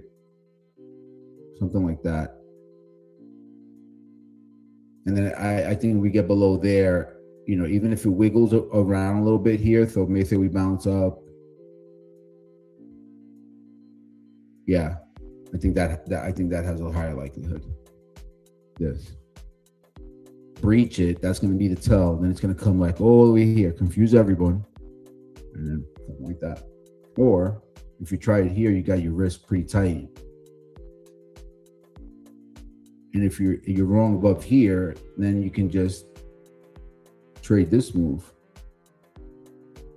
You take a stop there, that's fine. Then you get it back here. or you can trade the break below here. You can trade.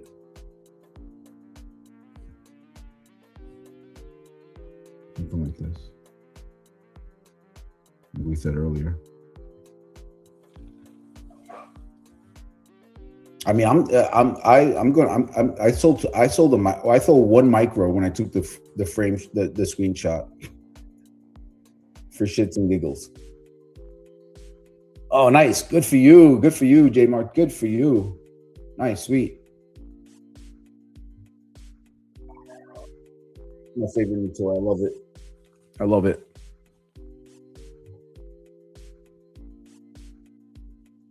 Yeah, look at this. Yeah, I love the ability to read order flow. I mean, just so many years of watching this that you kind of just get an intuition. You can teach it.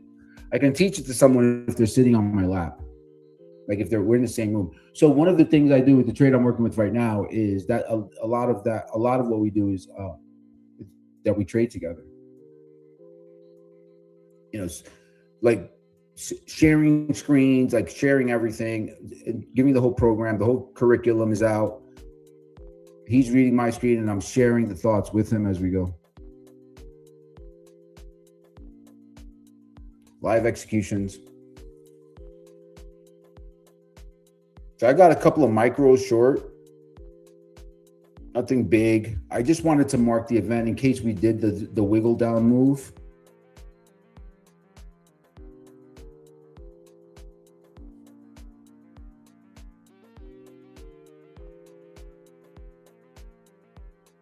I'm okay with the risk on that too, because it's just, for me, it's okay. I got 59. I don't want to see them go above 69. If I lose a few bucks, I lose a few bucks.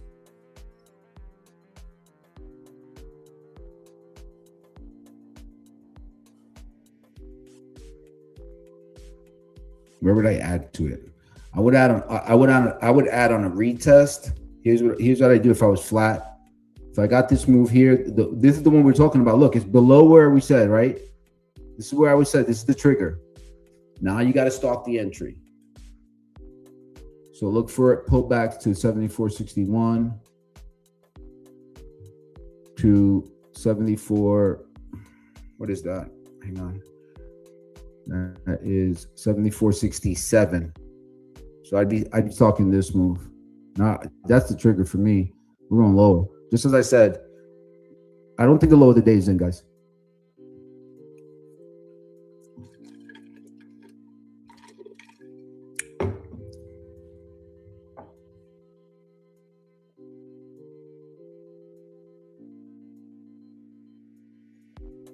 You might get this. I'd be selling this after the lunchtime chop.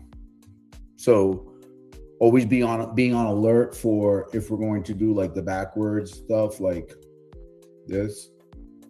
And then what I want to do is, if I'm looking for this leg down, I want to enter it. I want to enter here, or I want to enter here, like later in this balance area.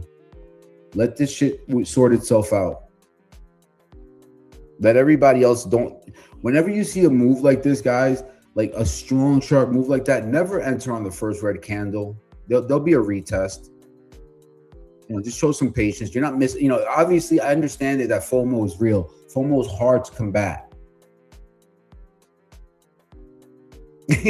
So the trader that I'm working with now, you know how many times we've had the what are you doing? What are you doing? Wait.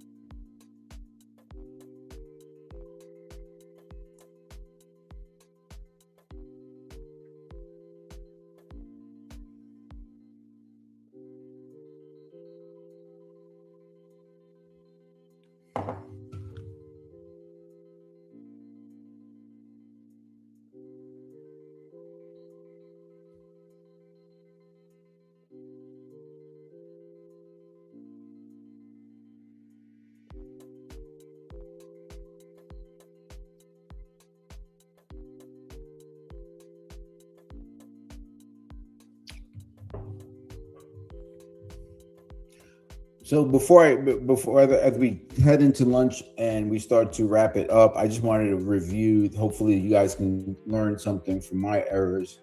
Right? What do they say? The smartest people learn from other people's errors. So I had the execution error yesterday. That I kind of walked through, and then 20 minutes later I had another one. Can't make this shit up. So the easiest thing to focus on is how many points did I lose, in a trade, and how much money am I down. That's not what bothers me. What bothers me is that it was a preventable mistake. Control the controllables. That's what I want to try to get better at. Trading is obviously it's close ties because I'm a baseball coach. Trading is a performance activity, and I view it that way.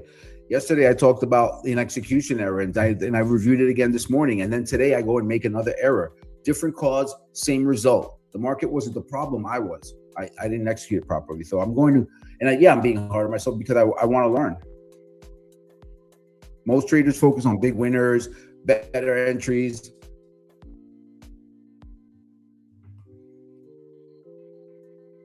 Process compounds better than money. Once you get the process right, you can trade anything, and literally you can make more money than a doctor trading these futures. The goal should always be becoming a better trader.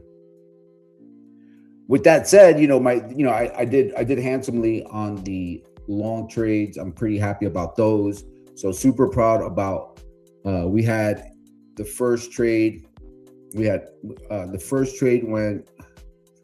Just look at it. I often forget. We start to all blend together. So I had a 17-point gain, a 28-point gain, a 12-point gain, a 5-point gain, and another 5-point gain. So not too bad, not too shabby today.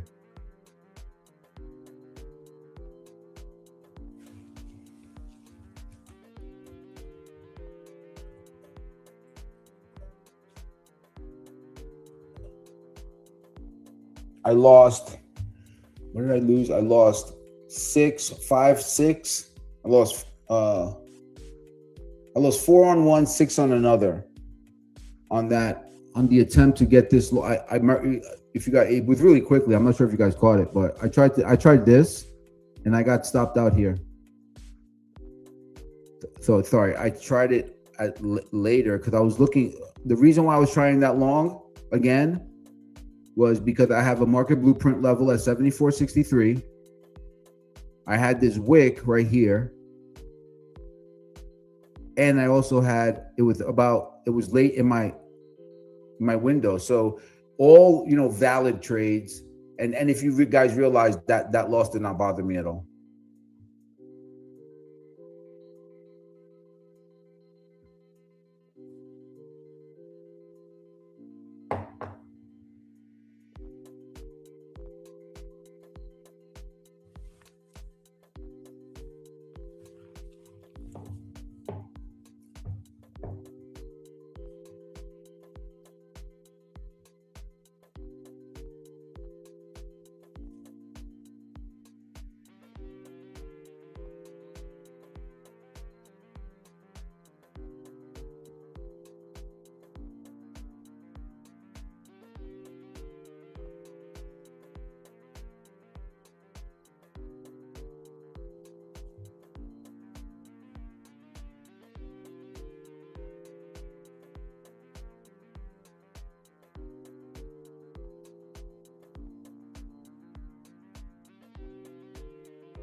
I had another micro there. Let me just get to this.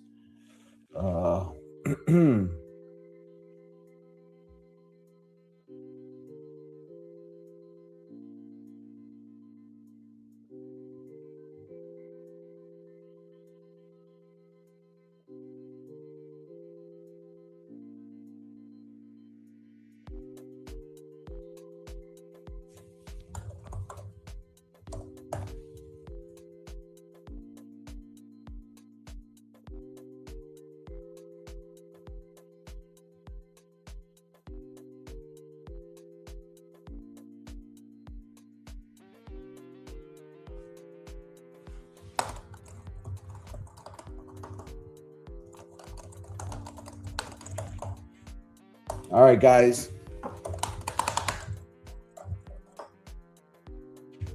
Coming into the final stretch.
Yes, you're welcome, Bobby. All right, take care, Terry. Yep. Hey, sorry guys, I had to take care of some other stuff, some email business. Hey, so look, we got to move. We're moving down here lower. The micros are holding. Micros are holding. Who knows? Maybe they stick. All right. So hey, team, that's going to wrap it up for today. If you got anything out of this at all, do me a favor.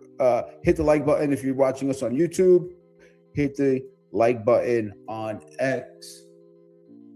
You guys in the pit, if you have any suggestions, send me a DM. Send me a message on how we can better serve you. And we're gonna go ahead and wrap it up. Thanks to Renee and everybody. Give a big warm welcome to Mika. She just joined the team today. We have a new team member that's going to be helping us out, polish things up around here, and make sure that we are doing the best that we can. Thanks, Philly D. Thanks, Delphine. Thanks, Bobby. Thanks, Terry. Thanks, Jay Morrock. Thanks, Easy Money.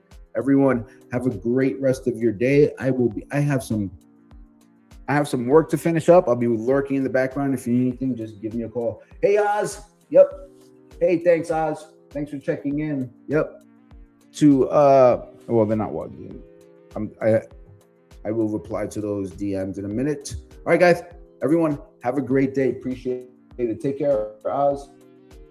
If you need anything, shoot me an email.